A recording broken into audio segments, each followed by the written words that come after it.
Assalamualaikum warahmatullahi wabarakatuh. Selamat pagi anak-anak.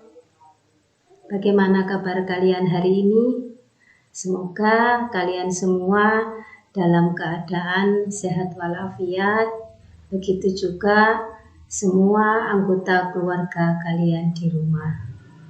Anak-anak, sampai jumpa, sampai bertemu di tahun pelajaran 2020-2021. Dalam tahun pelajaran ini kita belajarnya dalam bentuk yang berbeda dari kebiasaan kalian sebelumnya. Tapi jangan lupa tetap semangat, tetap rajin belajar, jangan sampai kalian meninggalkan sholat dan belajar. Oke anak-anak, sebelum pembelajaran ini dimulai, perkenalkan dulu, nama saya Ibu Ani Sriwayuni, biasa dipanggil Bu Ani. Saya di tahun pelajaran ini mengajar kalian di kelas 9 pelajaran prakarya. Di semester 1 dan semester 2 prakarya dipelajari menjadi 4 aspek. Yang pertama aspek kerajinan, yang kedua aspek rekayasa, ketiga aspek pengolahan, dan yang keempat aspek budidaya. Seperti yang pernah kalian pelajari di kelas 7 dan kelas 8, keempat aspek itu kita pelajari secara keseluruhan. Cuman nanti dalam kalian praktek pembuatan produk, karena pembelajaran dilakukan daring, sehingga nanti mengenai produk kerajinan yang kalian hasilkan, kalian bisa membuat dari rumah dengan didampingi oleh orang-orang tersayang dari rumah kalian. Oke anak-anak, sebelum pembelajaran ini dimulai, marilah kita berdoa dulu. Semoga pembelajaran ini berjalan dengan lancar, bermanfaat bagi kalian semua, terutama anak-anak kelas 9. Berdoa dimulai. Amin. Oke anak-anak, untuk yang pertama Bu Ani akan memberikan materi kerajinan, di mana kerajinan pada bab 1 yaitu kerajinan pada bahan keras. Seperti kelas 7 kemarin sama kelas 8 kalian sudah mempelajari kerajinan. Kamu masih ingat kerajinan yang kemarin itu kerajinan pada limbah, sehingga ada kerajinan limbah keras dan kerajinan limbah lunak. Adapun di kelas 9 kita akan mempelajari kerajinan yang berbahan dasar keras.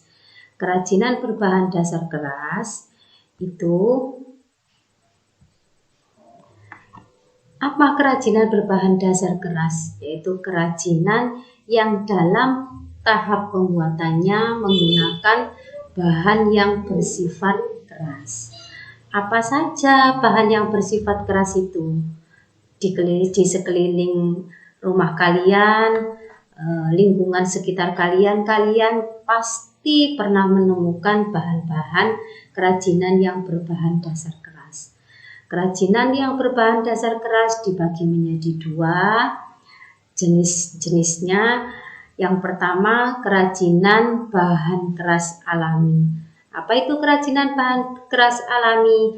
Kerajinan yang bahan baku dalam pembuatannya itu berasal dari alam dan merupakan sumber daya yang dihasilkan oleh alam. Seperti kalian lihat pada slide yang diberikan Bu Ani itu, ada apa saja di situ bisa kalian lihat. Contohnya ada bambu, ada kayu, ada rotan. Itu merupakan bahan alam yang sering kalian jumpai di lingkungan sekitar kalian. Berikutnya, bahan keras yang berasal dari bahan buatan. Apa itu bahan keras? Yang buatan bahan kerajinan yang bahan bakunya itu berasal dari bahan-bahan tertentu. Jadi tidak berasal dari alam, melainkan dari campuran bahan-bahan yang diciptakan oleh tangan manusia, hasil karya manusia. Di antaranya di situ ada kaleng, ada serpian kaca, kemudian ada beberapa logam di situ seperti kalian lihat di slide ya. Kemudian dari kerajinan bahan keras buatan, fungsi pakai. Oke. Kerajinan yang diciptakan di sini kerajinan yang lebih mengutamakan fungsinya, sedangkan unsur keindahan ya, kemudian hiasan itu hanya sebagai pendukungnya saja. Contohnya bahan yang berasal dari kaca tadi diciptakan oleh manusia, diubah menjadi piring ya. Kemudian piring tadi dapat dimanfaatkan kalian dalam kehidupan sehari-hari. Kemudian cangkir bisa kalian manfaatkan juga, berasal dari apa? Berasal dari kaca. Kemudian di situ ada sendok sama garpu ya, berbahan dasar buatan dari logam.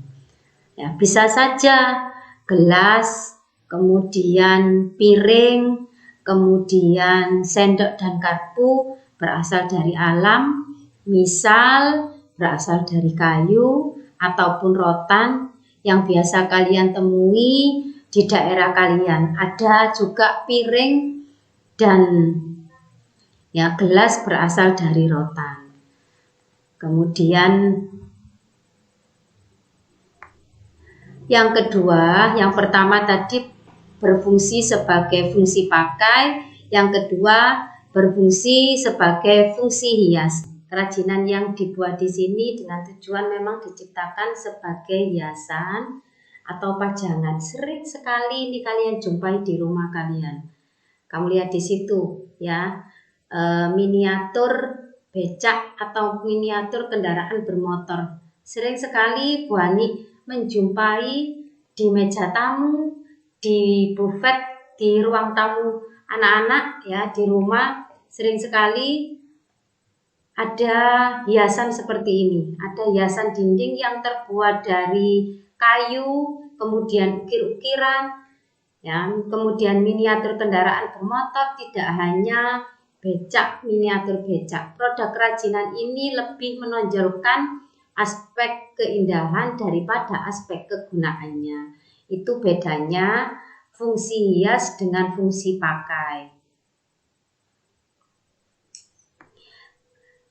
Teknik pembuatan kerajinan bahan keras ada 5 di sini, tidak menutup kemungkinan ada teknik baru yang bisa kalian gunakan selain ini. Ya, ini sebagai referensi. Untuk yang pertama adalah teknik cor. Kalian tahu biasanya kalimat cor itu kalian temukan pada saat apa? Ya, betul sekali. Kemudian kamu ingat teknik ukir. Teknik ukir biasanya dipakai untuk bahan yang berbahan dasar kayu. Kemudian diukir menjadi fungsi ya seperti tadi, pajangan pada dinding, itu bisa menggunakan teknik ukir. Teknik yang ketiga, teknik tekan. Teknik tekan digunakan pada kerajinan yang berbahan dasar tanah liat. Bisa menggunakan guci atau keramik, itu bisa pakai teknik yang ketiga, yaitu teknik tekan. Teknik bubut itu dipakai pada bahan logam, itu menggunakan teknik bubut. Kemudian yang kelima ada teknik anyam, itu teknik yang banyak sekali orang pakai karena saya rasa teknik anyam itu teknik yang cukup mudah, teknik yang sangat familiar dengan kalian. Teknik ini bisa digunakan pada bahan dasar yang berbahan dari rotan, kemudian kayu, seperti pembuatan piring, kemudian pembuatan kipas itu juga bisa, kerajinan tas itu juga bisa menggunakan teknik yang kelima, yaitu teknik anyam atau menganyam. Di antaranya di sini penggunaan pembuatan tas juga bisa sering sekali menggunakan teknik anyam. Oke anak-anak, tahap pembuatan kerajinan bahan keras. Yang pertama, sebelum kita membuat kerajinan, kita harus tahu dulu, kita harus merancang dulu, membuat sketsa mengenai kerajinan apa yang akan kita buat. Ya, setelah kita mengetahui, kita akan membuat suatu kerajinan tertentu, kemudian kita yang kedua menyiapkan alat dan bahan. Alat dan bahan yang disiapkan seperlunya saja, tidak usah terlalu berlebihan. Ya. Kemudian yang ketiga, kita membuat benda sesuai dengan rancangan awal yang kita buat tadi, sesuai dengan sketsa.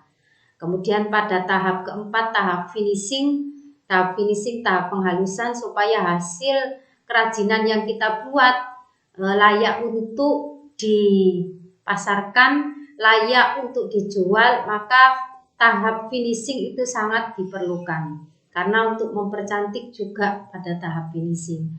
Dan yang kelima tidak kalah juga, yaitu tahap pengemasan, di mana suatu produk apabila kemasannya itu dikemas dalam sesuatu yang baik, ya, maka produk itu akan memiliki nilai jual yang lebih tinggi daripada suatu produk yang tidak pakai pengemasan, karena tujuan pengemasan juga bisa mempercantik, menambah nilai jual dari suatu kerajinan, juga melindungi kerajinan tersebut dari paparan sinar matahari, dari udara, dari udara kotor, sehingga kerajinan yang dihasilkan akan lebih awet dan tidak cepat rusak.